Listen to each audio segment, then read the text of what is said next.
నమస్తే, welcome to SP news. ముందుగా headlines. Sunitha Williams ను భూమికి తీసుకొచ్చేందుకు ముమ్మర ప్రయత్నం. మస్క్ సాయం కోరిన డొనాల్డ్ ట్రంప్.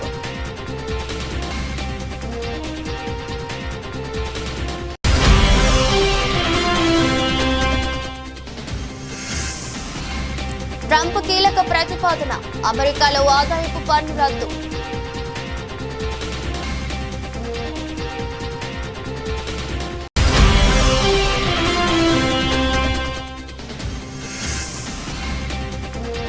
సెంచరీ కొట్టిన ఇస్రో, నింగిలోకి దూసుకెళ్లిన GSLV F-15.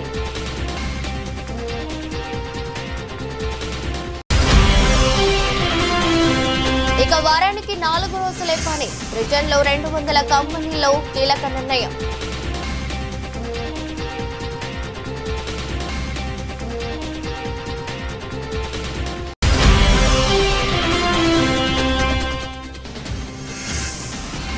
ప్రయాగ్రాజ్ ఘటన చాలా బాధాకరమైంది.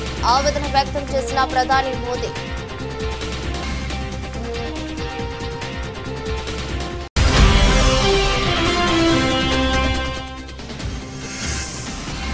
మా కుంభమేళాలో తొక్కిసలాట. అఖాడా పరిషత్ కమిటీ కీలక నిర్ణయం.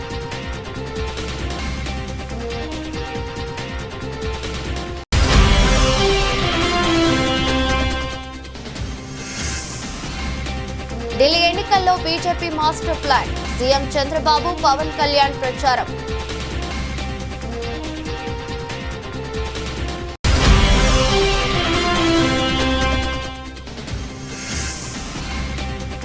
పెద్దిరెడ్డి భూ ఆక్రమణలపై ఏపీ ప్రభుత్వం సీరియస్. విచారణకు పవన్ కళ్యాణ్ ఆదేశాలు.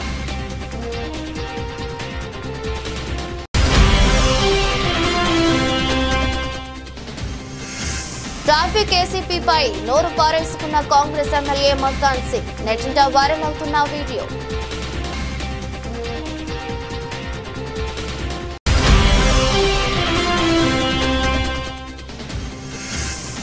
రాజ్కోట్లో ఓడిన భారత్. 26 పరుగుల తేడాతో ఇంగ్లాండ్ విజయం.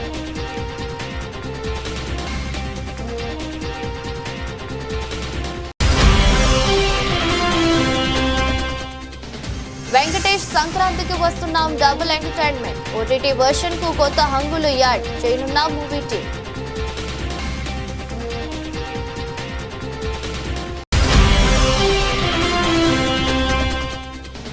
భారీ లాభాల్లో స్టాక్ మార్కెట్లు. బ్యాంకింగ్, ఫైనాన్స్, స్టాక్స్ మద్దతుతో పైకి దూసుకుపోతున్న సూచీలు.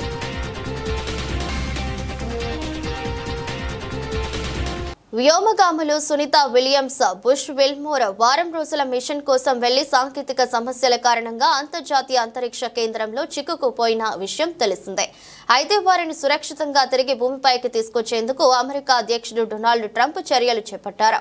ఈ మేరకు స్పేస్ ఎక్స్ అధినేత టెస్లా బాస్ ఎలాన్ మస్క్ సాయం కోరారు. అంతరిక్షంలో చిక్కుకుపోయిన వ్యోమగాములను తిరిగి భూమిపైకి తీసుకొచ్చేందుకు సాయం చేయాలని అధ్యక్షుడు డొనాల్డ్ ట్రంప్ తనను కోరినట్లు మస్క్ తాజాగా తెలిపారు. సాంకేతిక సమస్యల కారణంగా నెలలుగా ISS లో చిక్కుకుపోయిన వ్యోమగాములను తిరిగి భూమిపైకి తీసుకొచ్చేందుకు గత బైడెన్ ప్రభుత్వం ఎలాంటి చర్యలు చేపట్టలేదని విమర్శించారు. బైడెన్ ప్రభుత్వం నిర్లక్ష్యం కారణంగా వ్యోమగాములు నెలలుగా ISS లో చిక్కుకుపోవాల్సి వచ్చిందన్నారు. వారు అక్కడ అనేక ఇబ్బందులు ఎదుర్కోవాల్సి వస్తుందన్నారు. ఆ ఇద్దరు వ్యోమగాములను తిరిగి భూమికి తీసుకొచ్చేందుకు డొనాల్డ్ ట్రంప్ ప్రయత్నాలు చేస్తున్నట్లు మస్క్ వెల్లడించారు. ఇందుకోసం ట్రంప్ స్పేస్ ఎక్స్ సాయం కోరినట్లు చెప్పారు. అధ్యక్షుడి అభ్యర్థన మేరకు త్వరలో ఆ పని పూర్తి చేస్తామని ఈ సందర్భంగా ఎలాన్ మస్క్ తెలిపారు. ఈ మేరకు ఎక్స్ వేదికగా ట్వీట్ చేశారు.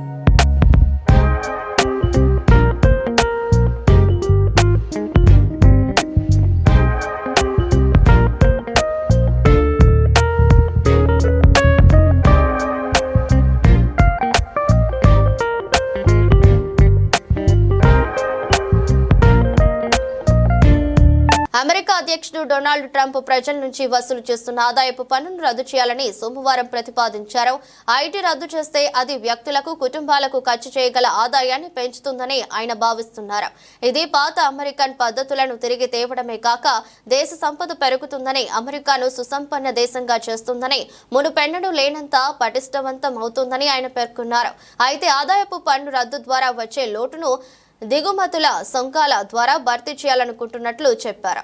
మరోవైపు భారత్, చైనా, బ్రెజిల్ దేశాలపై అత్యధిక పన్నులు విధిస్తామని ట్రంప్ చెప్పారు. ఈ దేశాలను అత్యధిక సుంకాలు విధించే దేశాలుగా పేర్కొన్న ఆయన అమెరికాకు హాని కలిగించే దేశాలపై సుంకాలను తప్పక విధిస్తామని చెప్పుకొచ్చారు.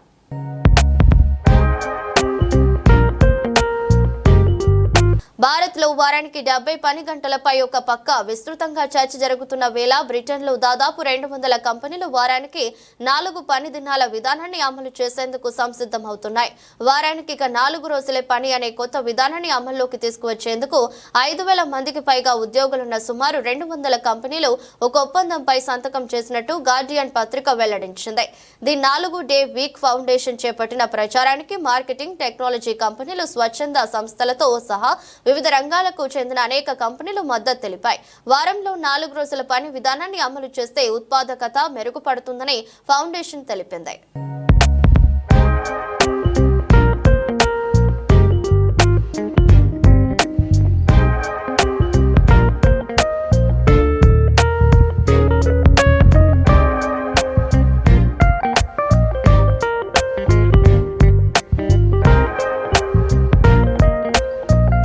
కుంభమేళాలో జరిగిన తొక్కిసలాట గురించి ప్రధాని మోదీ స్పందించారు. ఈ ఘటన తీవ్ర బాధను మిగిల్చిందన్నారు. తొక్కిసలాటలో ప్రాణాలు కోల్పోయిన కుటుంబాలకు ఆయన సంతాపం తెలిపారు. బాధిత కుటుంబాలకు స్థానిక ప్రభుత్వం అన్ని రకాల సహాయం చేస్తుందన్నారు.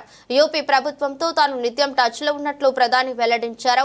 గాయపడిన వారు త్వరగా కోలుకోవాలని ప్రార్థిస్తున్నట్లు తెలిపారు. త్రివేణి సంగమం వద్ద ఇవాళ తెల్లవారుజామున జరిగిన తొక్కిసలాటలో సుమారు 14 మంది మృతి చెంది ఉంటారని భావిస్తున్నారు. 50 మందికి పైగా గాయపడ్డారు.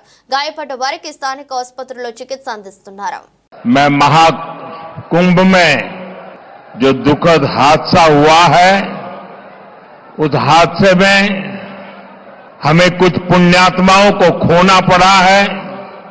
मैं प्रभावित परिवारों के प्रति संवेदना व्यक्त करता हूं. साथियों,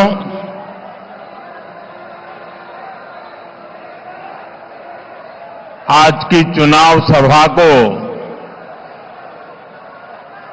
संबोधन करने से पहले मैं महाकुंभ में जो दुखद हादसा हुआ है, उस हादसे में हमें कुछ पुण्यात्माओं को खोना पड़ा है. कई लोगों को चोटें भी आई हैं. मैं प्रभावित परिवारों के प्रति संवेदना व्यक्त करता हूं और घायलों के जल्द स्वस्थ होने की कामना करता हूं. मैं यूपी सरकार के साथ निरंतर संपर्क में हूं.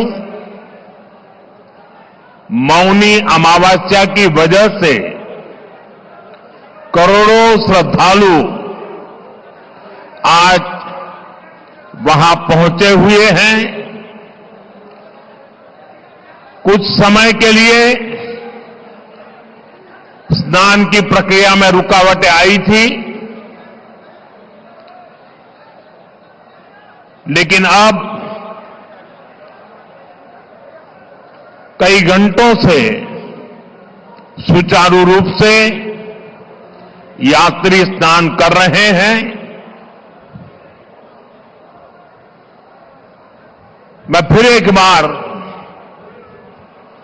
उन परिवारजनों के प्रति अपनी संवेदना व्यक्त करता हूं. साथियों, दिल्ली का एक क्षेत्र यमुना जी के तट पर बसा है और इस इलाके में तो बाबा श्यामगिरी भी विराजते हैं.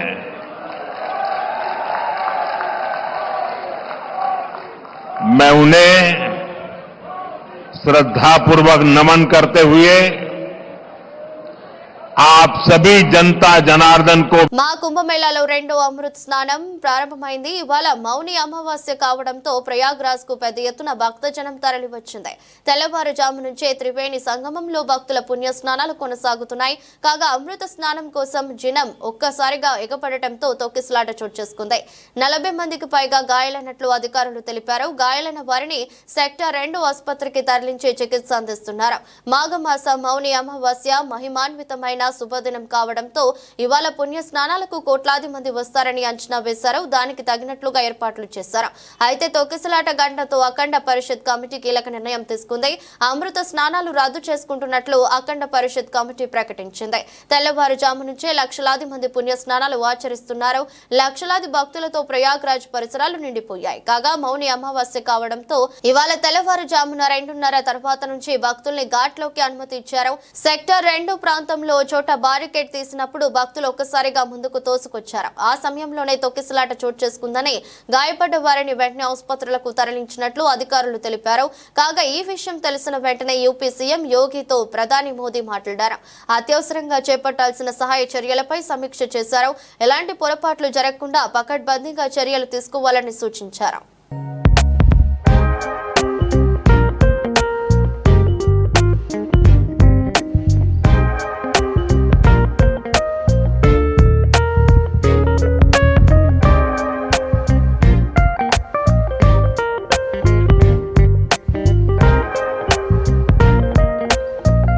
భారతీయ జనతా పార్టీ పలు రాష్ట్రాల్లో అవలంబించిన గెలుపు ఫార్ములాను ఢిల్లీ గల్లీలో అమలు చేయబోతోంది.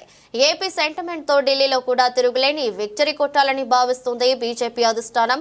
సార్వత్రిక ఎన్నికల ప్రభంజనం తర్వాత మహారాష్ట్రలో మహాయతి కూటమి ఘన విజయం సాధించింది. 132 స్థానాల్లో గెలిచి బీజేపీ అతిపెద్ద పార్టీగా అవతరించింది. ఈ ఫలితాలు మోదీకి ఎంతో శక్తినిచ్చాయి. విడిపోతే అంతర్ధానమైపోతాం, ఒకటిగా ఉంటే సురక్షితంగా ఉంటాం అనే నినాదాలతో పాటు బంగ్లాదేశ్ చొరబాటుదారుల సమస్యను బలంగా లేవనెత్తారు. వీటితో పాటు ఏపీలో కూటమి నేతల ప్రచారం బాగా కలిసొచ్చింది. ఇలా అన్ని కలిసి మహాయతి కూటమికి తిరుగులేని విజయాన్ని అందించాయి. ఎన్డీఏ సంఖ్య బలంలో కీలకంగా టీడీపీ, జనసేన వేర్వేరు రాష్ట్రాల్లో ఎన్డీఏ గెలుపు కోసం తమ వంతు పాత్రను పోషిస్తున్నాయి. మరాఠ్వాడ, విదర్భ, పశ్చిమ మహారాష్ట్ర ప్రాంతాల్లో జనసేన అధినేత పవన్ కళ్యాణ్ తో బీజేపీ అధిష్టానం ప్రచారం చేయించింది. మొత్తం 5 బహిరంగ సభలు, 2 రోడ్ షోలకి ప్లాన్ చేసింది. తెలుగు వాళ్ళు ఎక్కువగా ఉండే ఈ ప్రాంతాల్లో పవన్ తో ప్రచారం చేయించి ఓట్లను రాబట్టుకోవడంలో సక్సెస్ అయింది. సీఎం చంద్రబాబు ప్రచారానికి వెళ్లాల్సి ఉన్న ఆఖరి నిమిషంలో మహారాష్ట్ర పర్యటన రద్దయింది. ఢిల్లీలో ఆఫ్ వరుసగా 2 సార్లు అధికారాన్ని చేజిక్కించుకుంది. ముచ్చటగా 3వ విక్టరీ కొట్టాలని ఉవ్విళ్లూరుతోంది. అటు బీజేపీ మాత్రం ఆప్ విజయాలకు బ్రేక్ వేసి హస్తినాలో కాషాయి జెండా ఎగరేయాలని కంకణం కట్టుకుంది. ఈ క్రమంలోనే తమ పార్టీ అభ్యర్థుల మద్దతు కోసం మిత్రపక్షాలను రంగంలోకి దింపాలని భావిస్తుంది.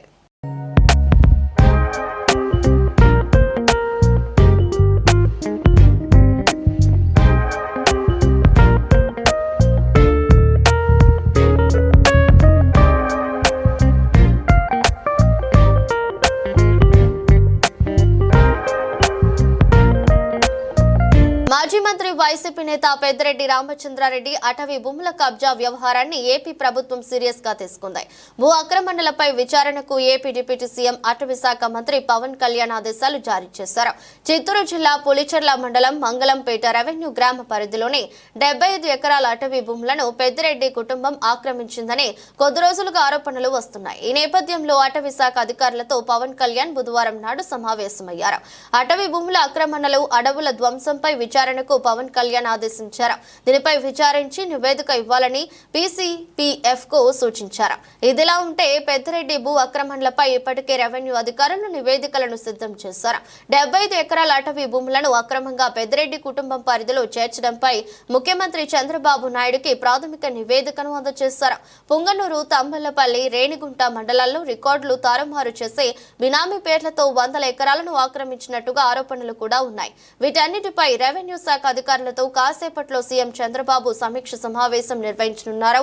పెద్దిరెడ్డి భూమాఫియాపై తీసుకోవాల్సిన చర్యలపై ఈ సమావేశంలో చర్చించే అవకాశం ఉంది.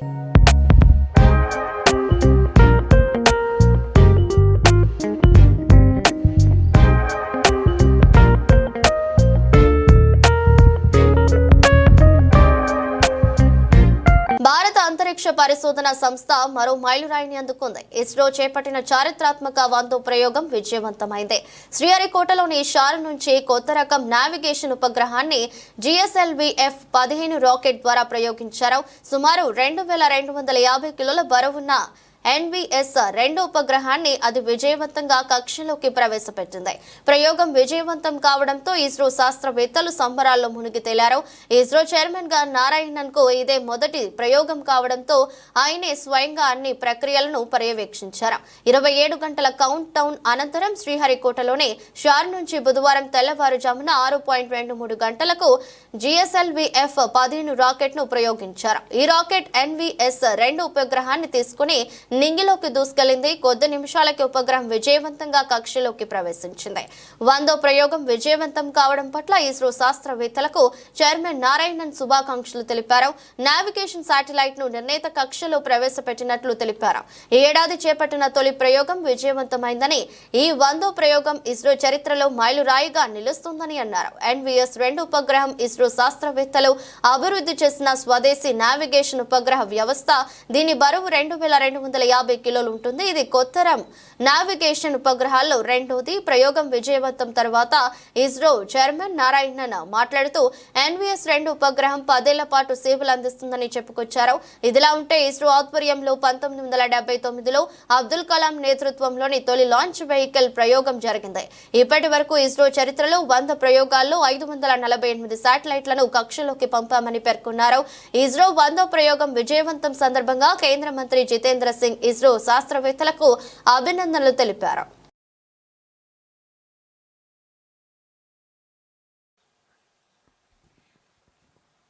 कुछ ही क्षणों में L40 स्टेप-ऑन बूस्टर्स बंद हो जाएंगे और GS2 द्वितीय चरण का प्रज्वलन शुरू होगा. L40 stages thrust cutoff, second stage ignited, first stage separated, interstage separated, closed loop guidance initiated. Current altitude is 81 kilometers. We are 169 seconds into the flight. Second stage performance normal. जी हाँ, जैसा आपने सुना, प्रथम चरण के कार्यकाल के पश्चात उसे यान से पृथक कर दिया गया है तथा द्वितीय चरण जो कि तरल नोदक पर आधारित चरण है, इसका प्रज्वलन शुरू हो चुका है. यह लगभग 141 सेकंड का प्रज्वलन काल है. इस दौरान यह लगभग 846 किलोन्यूटन का प्रणोद उत्पन्न कर रहा है.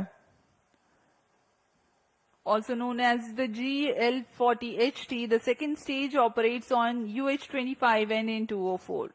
High thrust Vikas engine develops 846 performance kilonewton normal. thrust in vacuum. Burn time of GS2 for the present mission is 141 seconds. Shar and Port Blair stations currently tracking.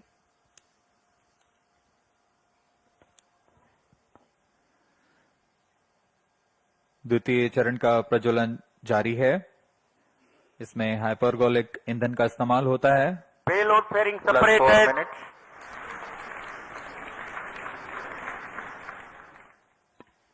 Shielding of the spacecraft from atmosphere is no longer necessary. The current altitude is more than Second 100 stage kilometers. performance The normal. payload fairing has been separated. Shar and Port Blair ground stations continue to track. पूर्व निर्धारित तरीके से 115 kilometre की ऊंचाई प्राप्त कर लेने के पश्चात తెలంగాణలో కాంగ్రెస్ పాలనలో ముఖ్యమంత్రి రేవంత్ రెడ్డి రాజ్యం నడుస్తుంది. ఇందుకు పెద్దపల్లి జిల్లాలో మంగళవారం జరిగిన ఘటన నిదర్శనంగా నిలుస్తుంది. రాష్ట్రాల పునర్వ్యవస్థీకరణ బిల్లులో భాగంగా తెలంగాణకు భారత ప్రభుత్వం 2400 మెగావాట్ల విద్యుత్ ప్రాజెక్టుకు శ్రీకారం చుట్టింది.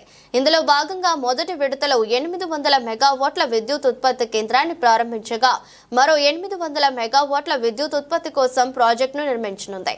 ఇందులో భాగంగా Telangana super thermal power project phase 2 పర్యావరణ ప్రజాభిప్రాయ సేకరణ కార్యక్రమాన్ని మంగళవారం పెద్దపల్లి జిల్లా రామగుండంలోని జ్యోతినగర్ జిల్లా పరిషత్ ఉన్నత పాఠశాల ఆవరణలో నిర్వహించారు. ఈ పర్యావరణ ప్రజాభిప్రాయ సేకరణకు దాదాపుగా 800 మంది వరకు పోలీసులను మోహరించారు.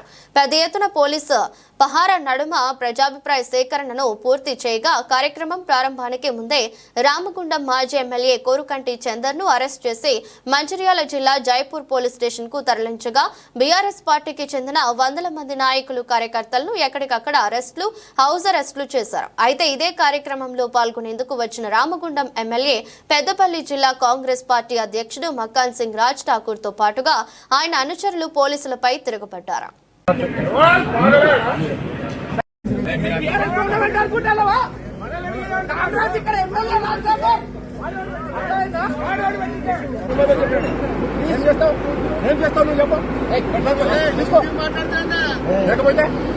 మంచిగా చెప్పండి, నమస్కారం చెప్పడం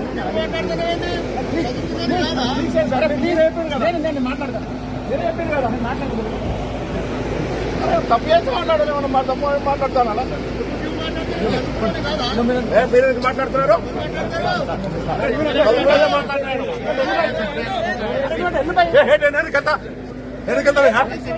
మాట్లాడుతున్నా మాట్లాడలేదు. ఎంత మాట్లాడి చెప్పండి.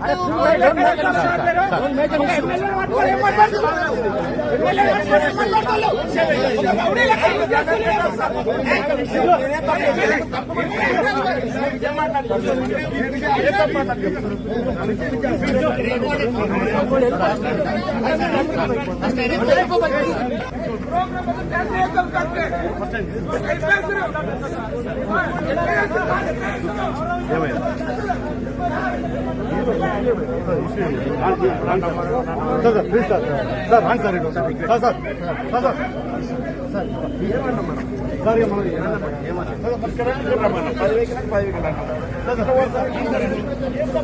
రాజ్కోట్లోని నిరంజన్ షా స్టేడియం వేదికగా భారత్ ఇంగ్లాండ్ జట్ల మధ్య 5 టీ20ల సిరీస్ లో 3వ మ్యాచ్ జరిగింది. ఈ మ్యాచ్ లో భారత బ్యాటింగ్ చాలా పేలవంగా మారింది.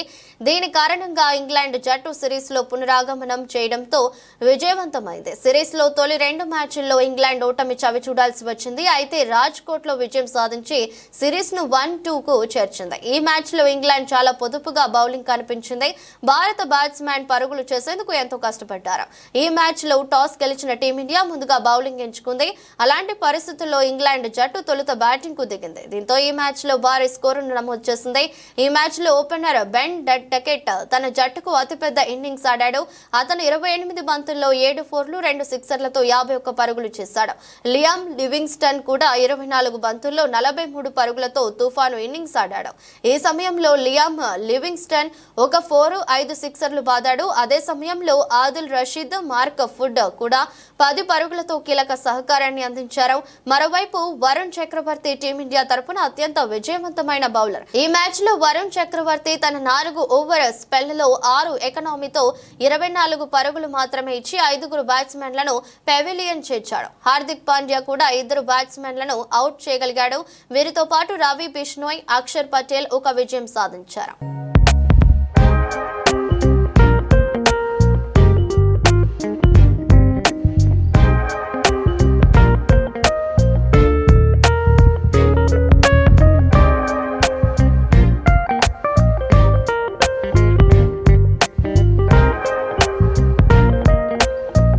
వెంకటేష్ కథానాయకుడిగా నటించిన ఫ్యామిలీ ఎంటర్టైనర్ చిత్రం సంక్రాంతికి వస్తున్నాం. మీనాక్షి చౌదరి, ఐశ్వర్య రాజేష్ నాయకులుగా నటించిన ఈ చిత్రానికి అనిల్ రావిపూడి దర్శకుడు. ఈ సంక్రాంతికి ప్రేక్షకుల ముందుకొచ్చి ఈ చిత్రం ఫ్యామిలీ ఎంటర్టైనర్ గా బిగ్గెస్ట్ బ్లాక్ బస్టర్ విజయం సాధించింది. నాన్ స్టాప్ ఎంటర్టైన్మెంట్ గా రూపొందిన ఈ చిత్రం ఇప్పటి వరకు 250 కోట్ల గ్రాస్ ను, సుమారుగా 130 కోట్ల షేర్ ను వసూలు చేసింది. ఓవర్సీస్ లో కూడా ఈ చిత్రం సరికొత్త రికార్డులను నెలకొల్పింది. ఈ చిత్రంలో ఉన్న కామెడీపై కొన్ని విమర్శలు వచ్చినప్పటికీ ప్రేక్షకులు మాత్రం చిత్రానికి బ్రహ్మరథం పట్టారు. ముఖ్యంగా ఫ్యామిలీ ఆడియన్స్ నుంచి ఈ చిత్రానికి మంచి ఆదరణ దక్కింది. ఇప్పటికీ థియేటర్స్ లో మంచి వసూలు రాబడుతున్న ఈ చిత్రం ఫిబ్రవరి ప్రథమార్థంలో ఓటీటీలో రాబోతున్న న్యూస్ మేకర్స్ ను కంగారు పెట్టింది. ఈ చిత్రం ఓటీటీ హక్కులను G5 సంస్థ దక్కించుకుంది. ముందు చేసుకున్న ఒప్పందం ప్రకారం ఈ చిత్రం ఫిబ్రవరి 2వ వారంలో స్ట్రీమింగ్ అవ్వాలి. కానీ సినిమాకు వస్తున్న అనూహ్య స్పందనను దృష్టిలో పెట్టుకుని ఓటీటీ స్ట్రీమింగ్ డేట్ ను మార్చామని నిర్మాతలు రిక్వెస్ట్ చేస్తున్నారు. తమ రిక్వెస్ట్ ను యాక్సెప్ట్ చేస్తే ఓటీటీ సంస్థకు దర్శకుడు అనిల్ రావిపూడి ఓ బంపర్ ఆఫర్ ను ఇచ్చాడు. మార్చిలో సంక్రాంతికి వస్తున్నాంను స్ట్రీమింగ్ చేయడానికి ఒప్పుకుంటే మొదట్లో నిడివి కారణంగా తొలగించిన సన్నివేశాలను ఓటీటీ వర్షన్ కు అదనంగా చిత్రానికి మరో 10 నిమిషాల ఎంటర్టైన్మెంట్ సన్నివేశాలను యాడ్ చేస్తామని చెప్పారని సమాచారం. దీనిపై ఓటీటీ సంస్థ నిర్ణయం మాత్రం పెండింగ్ లో ఉంది.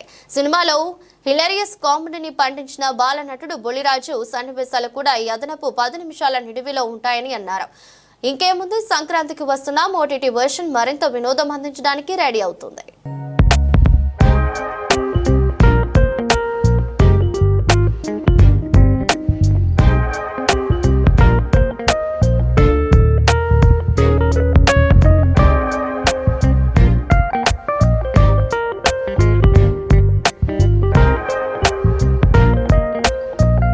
దేశీయ స్టాక్ మార్కెట్లో ఈరోజు భారీ లాభాల్లో ట్రేడ్ అవుతున్నాయి. అంతర్జాతీయంగా ప్రతికూల సంకేతాలు కనిపిస్తున్నప్పటికీ బ్యాంకింగ్, ఫైనాన్స్ స్టాక్స్ లో కొనుగోలు అండతో సూచీలు పైకి దూసుకుపోతున్నాయి. ఈ క్రమంలోనే సెన్సెక్స్, నిఫ్టీ రోజు 1% పైగా వృద్ధి నమోదు చేశాయి. బీఎస్సీ సెన్సెక్స్ ప్రస్తుతం 845 పాయింట్లు పెరిగి 76,211 వద్ద ట్రేడ్ అవుతుంది. ఎన్ఎస్ఈ నిఫ్టీ 214 పాయింట్లు వృద్ధి నమోదు చేసి 23,043 వద్ద ఉంది. ఈరోజు ట్రెండింగ్ లో బ్యాంకింగ్, ఫైనాన్స్ స్టాక్స్ భారీ లాభాలను నమోదు చేస్తున్నాయి. యాక్సిస్ బ్యాంక్, హెచ్డిఎఫ్సి బ్యాంక్ షేర్లు 3% పైగా వృద్ధి నమోదు చేశాయి. ICICI bank, Bajaj finance stocks 2% పైగా పెరిగాయి. ఇండస్ఇండ్ బ్యాంక్, బజాజ్ ఫిన్సర్వ్ షేర్లు 1% పైగా వృద్ధి చెందాయి. మరోవైపు రియాలిటీ స్టాక్స్ ను కొనుగోలు చేసేందుకు కూడా ఇన్వెస్టర్లు ఆసక్తి కనబరుస్తున్నారు. దీంతో నిఫ్టీ రియాలిటీ సూచి 2% పైగా వృద్ధి చెందింది. గోద్రేజ్ ప్రాపర్టీస్ షేర్లు 4% పైగా పెరిగాయి. శోభా లిమిటెడ్ షేర్లు 3.7%, మ్యాక్రోటెక్ డెవలపర్స్ షేర్లు 3%, డిఎల్ఎఫ్ షేర్లు 2.7%, ప్రెస్టీజ్ ఎస్టేట్స్, ఫియోనిక్స్ మిల్స్ షేర్లు 1% పైగా పెరిగాయి. బ్యాంకింగ్ వ్యవస్థలో లిక్విడిటీ పెంచేందుకు 1.5 లక్షల కోట్లు ఇవ్వనున్నట్లు ఆర్బీఐ చేసిన ప్రకటన ఈ సెక్టర్ స్టాక్స్ పై సానుకూల ప్రభావం చూపింది. దీంతో ప్రైవేటు బ్యాంక్ స్టాక్స్ ఈ రోజు పాజిటివ్ గా ర్యాలీ చేస్తున్నాయి. SU banking stock union bank of India షేర్లు 5% పైగా వృద్ధి నమోదు చేశాయి. బ్యాంక్ ఆఫ్ ఇండియా షేర్లు కూడా దాదాపు 5% పెరిగాయి. ఇతర బ్యాంకింగ్, ఫైనాన్స్ స్టాక్స్ కూడా పాజిటివ్ గా ట్రేడ్ అవుతున్నాయి. దీంతో సూచీలు ర్యాలీ చేస్తున్నాయి.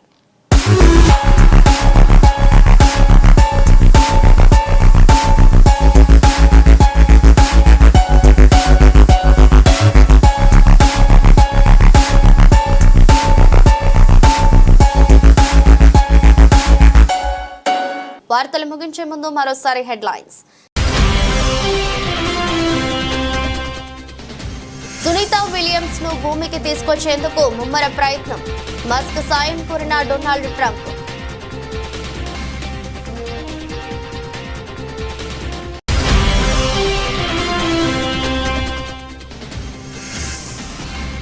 ట్రంప్ కీలక ప్రతిపాదన, అమెరికాలో ఆదాయపు పన్ను రద్దు.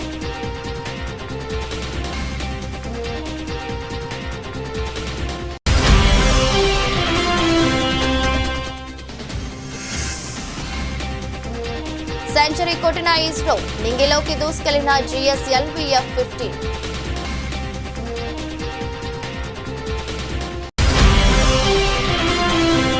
ఇక వారానికి 4 రోజులే పని, బ్రిటన్లో 200 కంపెనీల్లో కీలక నిర్ణయం.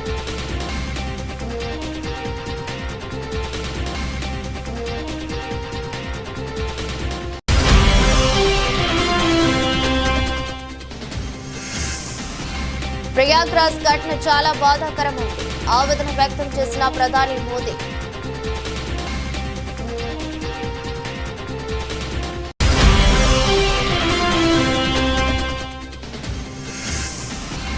మా కుంభమేళాలో తొక్కిసలాట, అఖాడా పరిషత్ కమిటీ కీలక నిర్ణయం.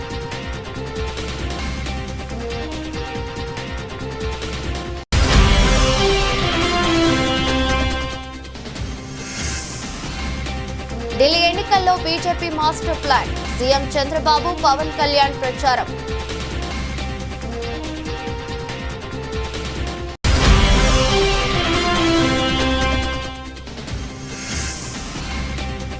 పెద్దిరెడ్డి భూ ఆక్రమణలపై ఏపీ ప్రభుత్వం సీరియస్, విచారణకు పవన్ కళ్యాణ్ ఆదేశాలు.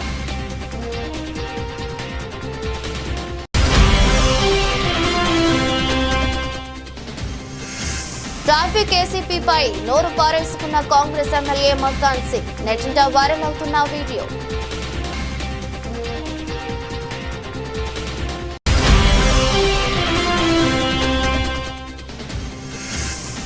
రాజ్కోట్లో ఓడిన భారత్ 26 పరుగుల తేడాతో ఇంగ్లాండ్ విజయం.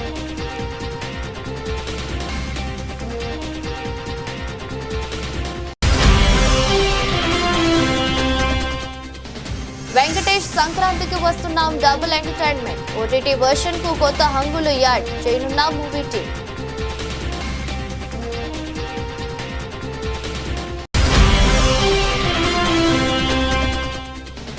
భారీ లాభాల్లో స్టాక్ మార్కెట్లు, బ్యాంకింగ్, ఫైనాన్స్ స్టాక్స్ మద్దతుతో పైకి దూసుకుపోతున్న సూచీలు.